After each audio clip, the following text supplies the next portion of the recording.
Thank you. Hi, everyone.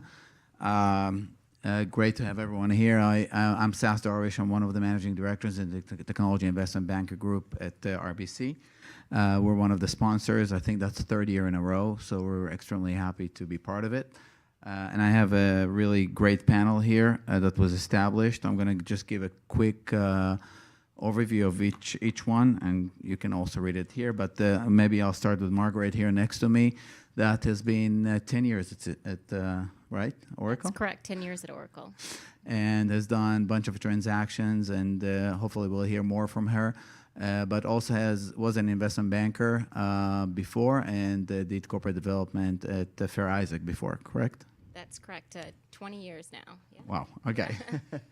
And Hanan here next to her is one of the top partners at Herzog Fox Neeman from Israel, doing corporate finance, M&A transactions, mainly cross-border for Israeli companies. I'm sure we'll hear some of his insight. And next to him, Ken, who is in charge of corporate development and M&A at Akamai. I believe you just joined a few months ago, right? Just 4 months ago. Yeah. But Ken is... I think, between Ken and Margaret and Matt, we have multi-billion-dollar transactions that have been done. So Ken has done a few of those at Symantec and some of the other companies he worked at, which I'm sure we'll hear some of that in our Q&A. And then next to him we have Matt, who is at Cisco. You've been there, I think, how many years? 3 months this time, but before that? Couple of years. Okay, so he's done M&A at Cisco, and now he's doing investments. So it's going to be interesting to hear a little bit of what he has to say. So obviously everything here is a public domain, so we can't talk about anything that's confidential. But maybe I'll start with Margaret, ladies first. Can you tell us a little bit as what are the new buzzwords that you hear and that Oracle is interested in general? Well, obviously, Oracle is going through a generational shift in terms from a technology provider perspective as we move to becoming a cloud service provider. So all of our acquisitions have really focused on enabling the cloud across the entire technology stack, because Larry's fundamental belief is that we are in a better position to manage our customers' IT needs for them, should they choose to do it exclusively with us or have sort of a hybrid cloud computing environment. So I mean, that's really what we're focused on in terms from an acquisition standpoint, is enabling that cloud service provider. And just one more question. So, I have to ask this because everyone is, when we talk about Oracle and how Larry had a view that the cloud is really not going to happen, and now you guys are 180 degrees and many billions of dollars after are, deep inside. Can you share a little bit of your perspective on that? In terms of our, shift, so I mean, to be honest with you, I think that Larry's belief has always been to sort of have an integrated stack. In terms from a timing perspective, I guess he was reluctant to sort of embrace when the inflection point was going to occur. But I think we did anticipate that it was going to occur in terms of the rewrite that we did across our applications portfolio, which we spent a significant amount of R&D doing that over a 10-year period. And then in 2004, we did our first cloud acquisition. So from a timing perspective, I wouldn't say that we're necessarily, late to the game, in my opinion. I'm drunk on the Oracle Kool-Aid, having been there 10 years, because there are many customers today that are still running a lot of applications and a lot of software in their own data centers. So there's still a significant opportunity. If you look at the customers that have been early adopters of this, they have been the smaller businesses, which traditionally Oracle has not served, which is now a market that we're looking to get into as we move downstream. But our large enterprise customers are still at a point where they still have a lot of things that are in their data center and still beginning to port that to the cloud. So that's a good segue because Ken, when you think about where you came from Symantec and this whole security kind of aspect, as big companies move more and more to the cloud, Akamai is also in the forefront, in the middle of that. Can you tell us a little bit about kind of how Akamai is thinking about this and maybe some of your semantic experience as well? Sure. So Akamai is a great example of a company that was really born in the cloud, but unfortunately didn't realize it until later. So Akamai has today a platform of more than 200,000 servers, more than 120 countries, more than 1,500 individual networks. In fact, something like 85 to 90% of all internet users are one hop away from an Akamai server. So that gives you a sense for the scale and the breadth of the platform. And I think Akamai was born with the idea of making the internet fast and secure, and has continued to do that. But the big shift has been, the internet has continued to get faster and faster. In some ways, it's continued to get less and less secure. So you will hear much more from us about security today than you would have 5 or 6 years ago, which takes me back to some of my semantic experience, because I think a lot of what you see from the more traditional security vendors has been focused on endpoints, or it's been focused on the individual devices, and has really neglected the ability to look into the network, benefit from the knowledge of the interactions and the patterns, and to take that and apply security rules and procedures on top of it. I think it was very exciting for me to hear some of the companies here at this conference talking about exactly those types of capabilities. Those are things that Akamai is interested in investing in and partnering in. And so that's the sort of space that you will continue to see us both build our own capabilities, serve our customers, and continue to make the internet faster and more secure. But there are also a whole set of opportunities in places like Internet of Things, where you may think of us traditionally as a network that takes centralized content and delivers it out to the edge. Well, now there are a lot of applications where you want to take content from the edge and maybe pull it a little bit in, do some processing on it, and then send it back down. We had a whole panel talking about autonomous cars earlier. Perfect application where you will have millions of devices roving around with very high bandwidth data streams, where in order to coordinate, in order to entertain, in order to keep people safe, you actually have to have the ability for that data flow to go both ways. So that's a terrific opportunity for a company like Akamai, and a place that we are interested in investing. The overall catchword is big data in that context. But for us, it's not investing in the buzzword itself. It's finding specific applications that deliver business value to individual verticals that take advantage of the power of the platform. So I think it's that power of the platform that, today we call it the power of the cloud. Akamai, when it was born, called it, consistent caching. But that's really where we see a lot of the desire and certainly our interest in investing and our interest in acquiring focused. Thank you. I know Akamai also invests alongside, you have your own arm. Cisco has been doing it for a while, and you guys, your equipment carries a lot of the traffic of the internet and, intranets. When you think about security, and I know you guys have been in security for a long, long time, is that one of your top priorities? What are areas you're interested in, just in terms of the way you look at that? Yeah, absolutely. So I think one way to think about or get a sense of what's important to us is just look at historical transactions, right? And so in the last 17 months since Chuck Robbins became CEO, last 16 months, we've done 17 acquisitions. 4 of those have been in security. 4 of those have been in collaboration. 3 have been in cloud. And then 1 each in silicon, analytics, and service provider and IoT. I think if you think about the places that I would say are important and we're putting more wood behind it, security is definitely one of those, cloud, analytics, IoT. So I think that what the things I talked about are pretty representative, just looking at our most recent track record, are pretty representative of the priorities going forward. And when you think about investing versus acquiring, can you tell us a little bit about how you guys manage that internally? Yeah, so we think of investing in things that are typically more adjacent to our businesses and that are going to give us either visibility into market trends or how markets are evolving or how a landscape is evolving.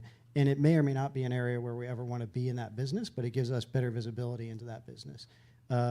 Many times acquisitions are, well, they're always things that are either augmenting existing products that we're pursuing. So it might be a tech and talent deal where hey, these guys know how to build this feature. We don't know how to build this feature. We want to accelerate this roadmap, to products that may fit into an existing portfolio, to things like Jasper or Meraki, where it's large platform acquisitions that enable completely new businesses. Thank you. Hanan, you probably did deals on each side of any of these companies, right? I mean, can you tell us maybe a little bit of, I think so, right? Akamai, I'm not sure, but we did transactions opposite Oracle. We represent Cisco. So, Cool. So can you tell us a little bit, I mean, obviously security is big in Israel and IoT, but I know you do some life sciences as well, but when you think about, you know, most of your engagements and most of what's happening today and calls that you get, can you give us a little flavor of that? so we essentially ride the wave of what is interesting here. Obviously, cyber is very strong in Israel.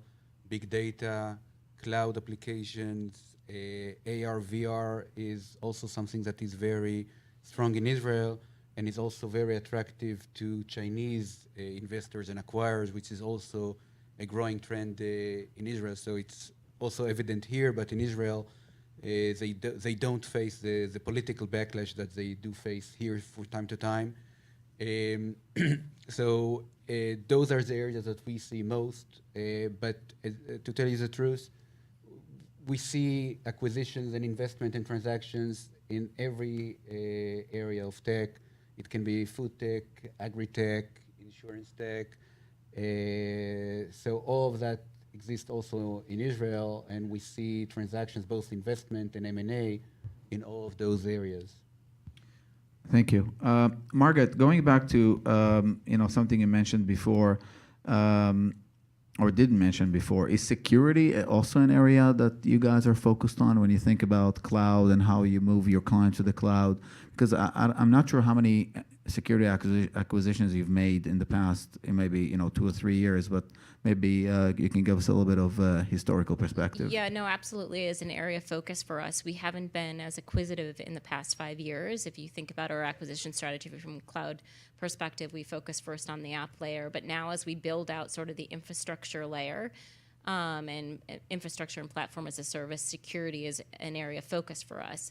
We did do a recent acquisition of a company that was based down here in Santa Clara. The company's called Polera. We announced that acquisition in the end of September and closed that acquisition in early October, which was featured in Larry's keynote speech, which all focused on security. And when you think about, I think the last acquisition in Israel you did was Ravello, right? Actually, Crosswise. So we did Ravello in January, February timeframe, and then Crosswise was in the, I think, in March, April timeframe. We announced that. So I missed maybe Crosswise, but Ravello is really more on the application layer running on each cloud, right? So basically, it enables companies to port VMware virtual machines to the cloud. So it's sort of lift and shift kind of strategy. So I wouldn't say that it was on the app layer. For us, we view that more on the infrastructure. Mm-hmm. Cool. Ken, going back to something that you mentioned before, I assume Israel is a hotbed of technology for you, and I know you've done couple maybe 3 acquisitions in Israel, including investments. Can you tell us? I know you've been short while at Akamai, but kind of how Israel is viewed. Sure. No, Israel is an incredibly important development center for us, particularly with a focus on security. But just generally speaking, we see it as just vitally important for the talent in the market, and we see quite a number of interesting acquisition opportunities there. So we have, I think, something like 500 engineers there, if not a little bit more than that. I think it's our 4th largest site overall in the entire Akamai footprint, and certainly a source of great talent. Centered on security, but we'll look at anything that comes with the the background of folks out of Technion, IDF, etc. Cool. Well, I think I sent you that question I'm going to ask, but we got to talk about unicorns and how you guys look at them. Maybe Margaret, you can tell us a little bit of how you see them and kind of your personal view, not specifically Oracle's view. Yeah, obviously Oracle's view is probably a little bit different. because we're a very disciplined buyer for the most part, anyways, when it comes to valuation. But kind of thinking back to the dot-com bubble and listening to the presentation or the panel earlier, obviously there were unicorns that existed in the dot-com bubble, not as many of them, but I think the same sort of trend occurred, right, where there was multiple sort of unicorns in a particular sector, and there was one really that prevailed from a valuation perspective. And I would expect we'd see sort of the same thing here, because I look at some of these companies on the enterprise side. I'm not as focused on the consumer side. With billion-dollar-plus valuations, like there's one company in particular that comes to mind that's in the configure price quote space. Us, Salesforce, we already have a CPQ engine within our product portfolio. So what do you do with that billion-dollar valuation, basically? That said, there is pent-up demand in the public markets. Like if you look at sort of the volume of M&A activity that has occurred this year, especially in Q3, a lot of capital has been taken out of the public markets that's looking to be redeployed. So there is an IPO market potentially for some of these unicorns. But ultimately, it may be challenging for them to compete with larger enterprise companies like ourselves and Salesforce, even though they have these huge billion-dollar valuations. And I can remember in my investment banking days where eventually those valuations, declined significantly, and in some circumstances, they were selling at a significant discount. So, yeah, I think it's a couple things on this topic. One is there certainly needs to be a thinning of the herd. So I think somebody mentioned earlier that there are about 150 unicorns today. That's way more than there should be. There should certainly be a number of them, and maybe even more than the 20 or so that there were at the peak of the last tech bubble. But it's very easy to sustain a growth rate of 100% or more up until about 100 million in revenues. At that point, it starts getting pretty darn hard, and that's where you have to. And Ken knows he has a PhD in physics, by the way. So Yeah, exactly. Yeah. So I tend to get my numbers generally right. So I think this is a great example of where some of the recent IPOs have actually been at valuations below what the last private valuation was, and we'll continue to see that. And I think we'll see some that really do ultimately wind up as roadkill. So why don't you see them more on the M&A front, either as buyers or sellers? Well, I would have a hard time justifying to my board the valuation for most of the unicorns out there. and I'd echo that same Matt? perspective. Would you invest in unicorns?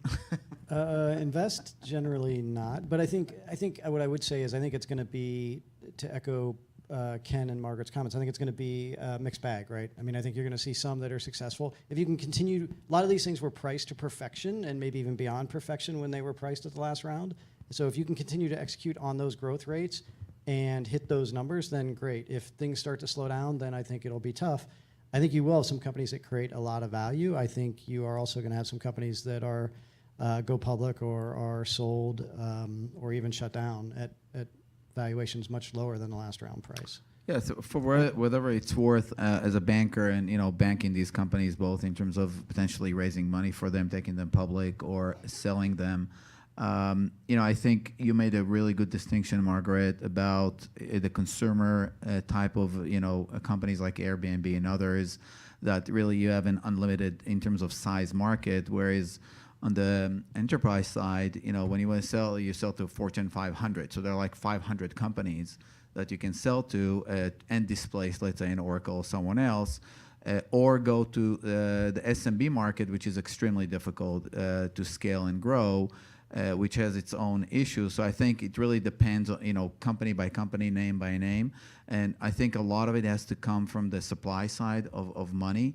There's been a lot of money in the sidelines, and I think too much money chasing too many deals, and that's also created some of the inflated valuations, which I think at some point will have to pare themselves down. So going back, Matt,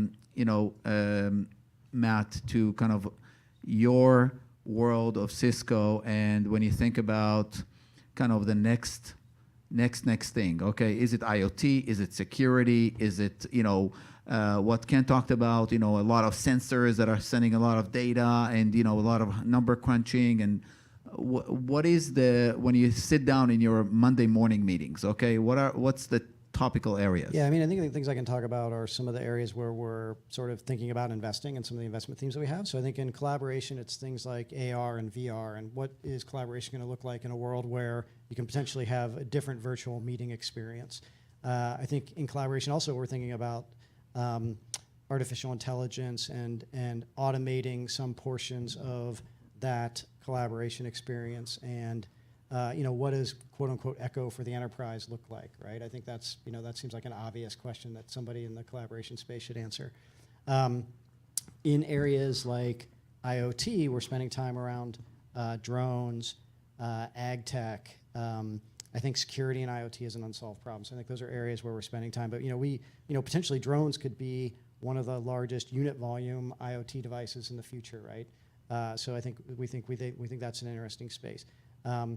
Within drones, we're also we're looking at sort of vertical applications of those to solve an end problem. I think Darwish said it well in the last panel, which is nobody buys tech for tech's sake. They buy tech to solve business problems, right? So we're very focused on finding verticals where that can be applied to solve problems that have a very positive ROI for the people paying for them.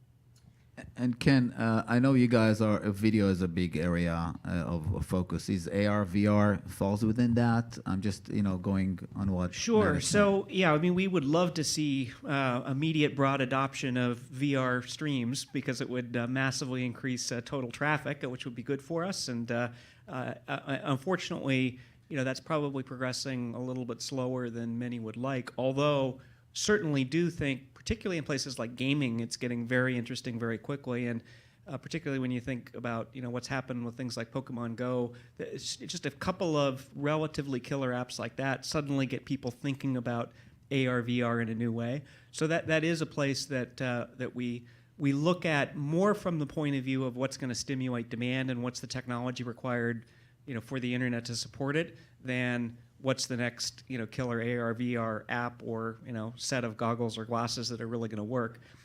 The one other area though that I would highlight that Matt didn't mention is fintech. I think innovation around payment, not just blockchain. I mean, blockchain is incredibly important, and because it drives a lot of distributed compute, is also a good thing, certainly for Akamai and I think for many of us up here. But the whole potential unlocked by really rationalizing payment processes that have existed for decades is massive. And particularly in parts of the world that have the opportunity to do that coupled with mobile devices, we think there's an enormous opportunity for many consumers who have not really banked in the traditional banking sense to bank in new ways and take advantage of these new technologies. And that's going to drive a lot of investment in the payment technology itself, and even more investment in some of the security technologies around it, particularly when you get into areas like bot management, bot identification, bot control, bot wars, which is an area of major focus for us. Hanan, fintech is a big area in Israel. Can you maybe give us a little bit of your view of the fintech market in Israel? So definitely there is a growing size of startups in Israel dealing with fintech. It can be both on blockchain and other areas as well. There is a growing trend of multinationals and banks looking to collaborate with Israeli technology companies on fintech areas and opening development centers in Israel. Barclays did that, Citibank did that, Bank of New York Mellon is doing that now, and others are doing that as well. The issues that we see is around payment, blockchain, security, obviously. So definitely something that is very evident in Israel. As we mentioned before, AR, VR, drones is also, we see a flood of companies in that area in Israel. Semi is actually, you see, come after a few years that there was nothing new on that. There were a few transactions in the last year in that area, and you see some more companies in that. Margaret, when you think about, again, this is a specific vertical, but fintech we just talked about, or maybe drones, do you have any specific view on those two specific areas when you think about Oracle? I know you guys sell just to the enterprise, but when you think about cloud and cloud infrastructure, for those type of applications, I mean, you got to be a player because they are growing significantly. No, we have a financial services vertical dedicated, where we have a dedicated sales, dedicated R&D that focus exclusively on developing that vertical application. So it is an area of focus for us. We haven't done a lot of acquisitions recently, but it did have its roots in an acquisition that we did of a company called iFlex in India. And then we subsequently acquired a company called Mantis.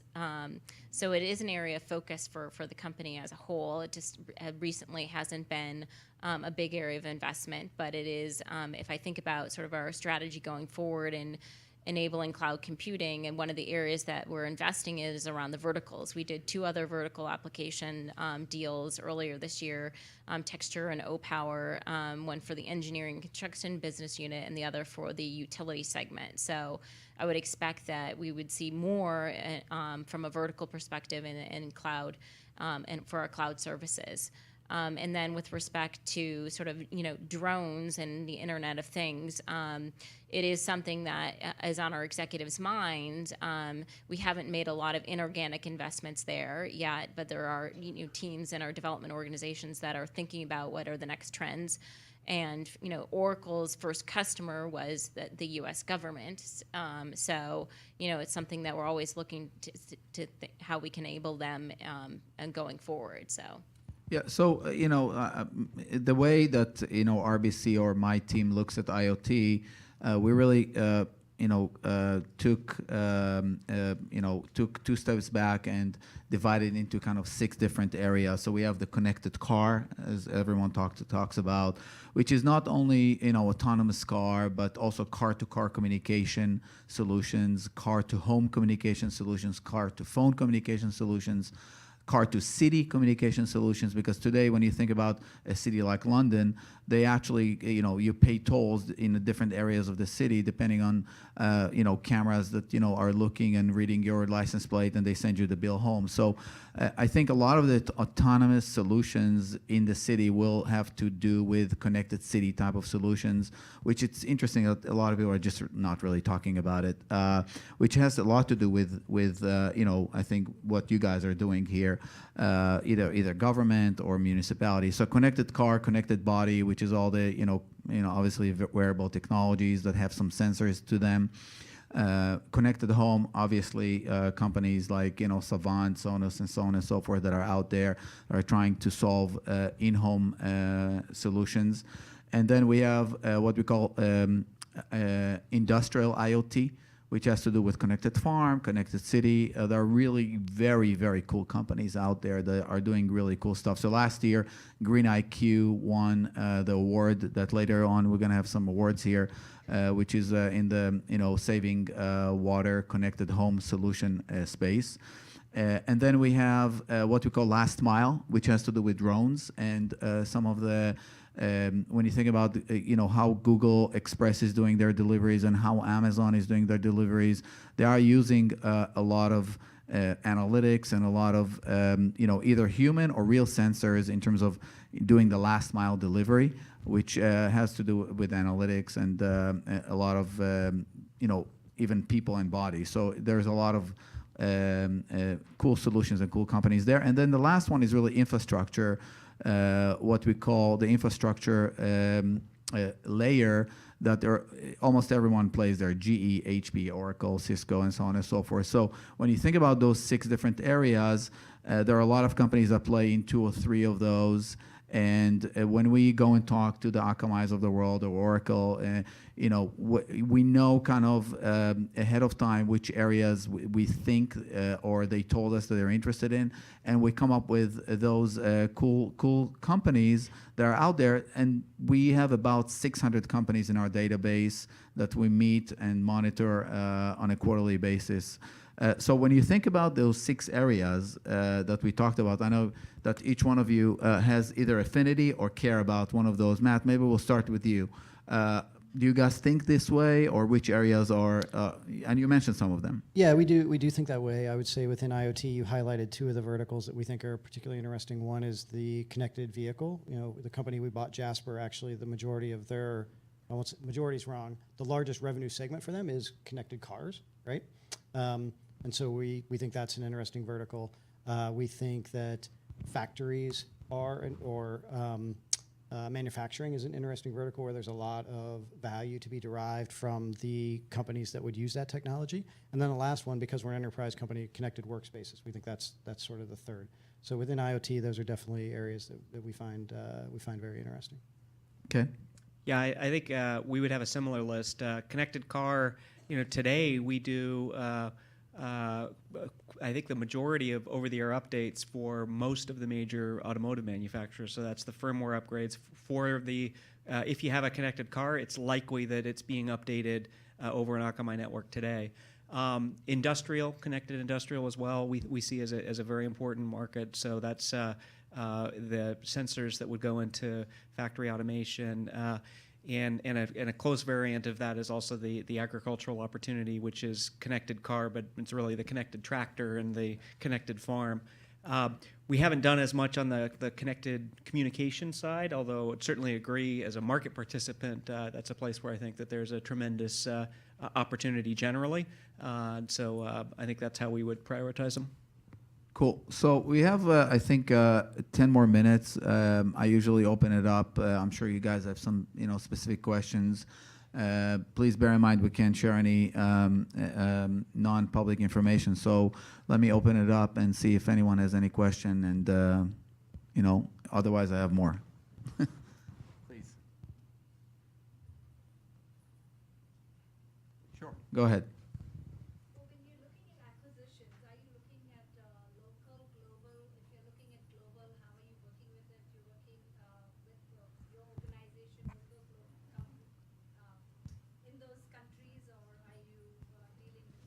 Yeah, let me repeat the question. So the question was, when you look at acquisitions, do you look locally or globally? And if you look globally, do you use your subsidiaries and geographic presence? Yeah, so I guess I'll start. So our corporate development function is a global function, which is based here in Redwood City, because we are an extension of the CEO's office. So we do look at acquisitions on a global basis.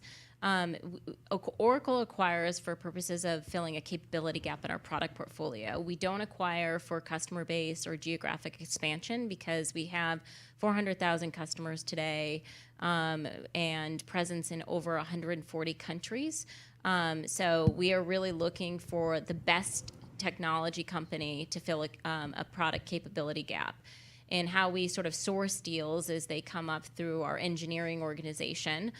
They sort of identify where they have capability gaps, and then we go out and sort of meet with companies that they kind of identified. So, but it's still led through our organization here in Redwood City.